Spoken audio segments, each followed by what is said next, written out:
the Hippie beamline, and yeah, 3 of the 4 members of the beamline team. And we have the 2 beamline scientists. We have Jan Knudsen and Andrey Shavorskiy, and I'm the spokesperson of the Hippie beamline. My name is Joachim Schnadt.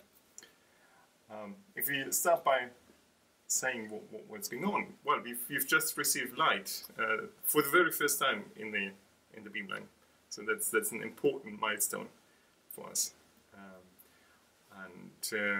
Well, the Hippie beamline, it's a beamline where we do X-ray photoelectron spectroscopy, but not standard X-ray photoelectron spectroscopy, but ambient pressure X-ray photoelectron spectroscopy.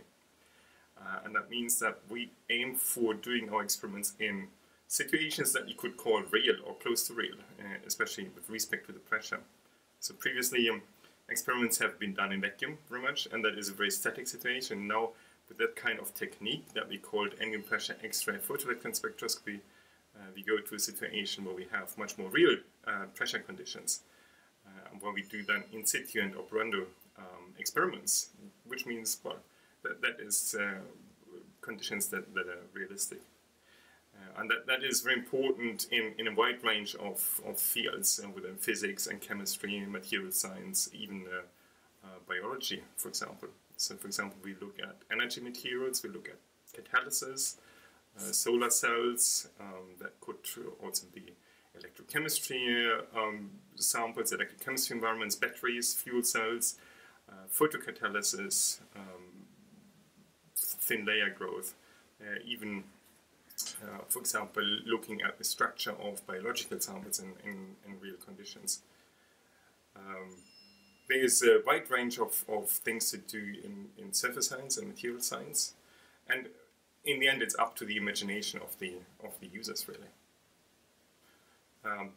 That's what we're going to do, but perhaps Jan, you want to say something about the progress? Yeah. So now we got, as Joachim said, the first light, but it's the first step. So what now follows is the commissioning of the undulator and the monochromator, which we use to determine the energy of the light.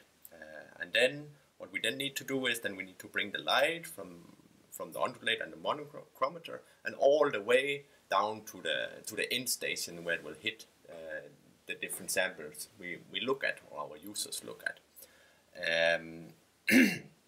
And we have at the end station that actually is at site now, and very soon also can be operated by users. Then we have excellent or unique sample environments that can be used for all these different type of experiments that I can just mention. So we'll have excellent and unique facilities for studying catalysts while they're at work.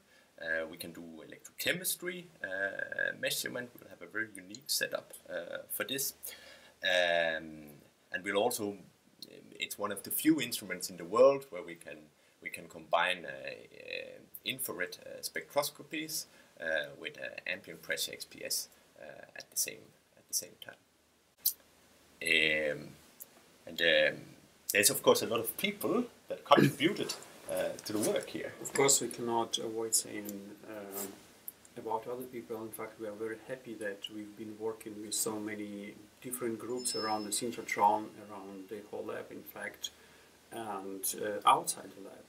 We are quite grateful that all of them put a lot of effort and were working a lot of time and sometimes overtime to help us get into this point and even further. And in particular, I would like to say thank you for alignment group, who put a lot of effort into making sure that every single component of our beamline is positioned precisely where it should be. The engineering group who actually designed the whole beamline and make sure that it suits our requirement.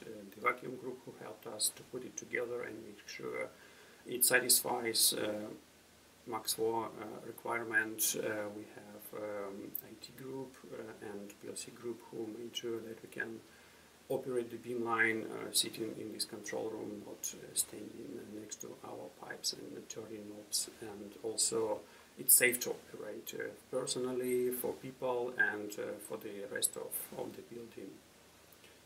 We also would like to thank IT group who designed our undulator, and I heard they are very happy with how it operates, and we're also very happy that it's in-house machine which was developed at Max 4, and it's developed at a very high standard and produced at least up to now very good results, and we hope it will be the crucial part of our beamline delivering very best and very bright photons for us.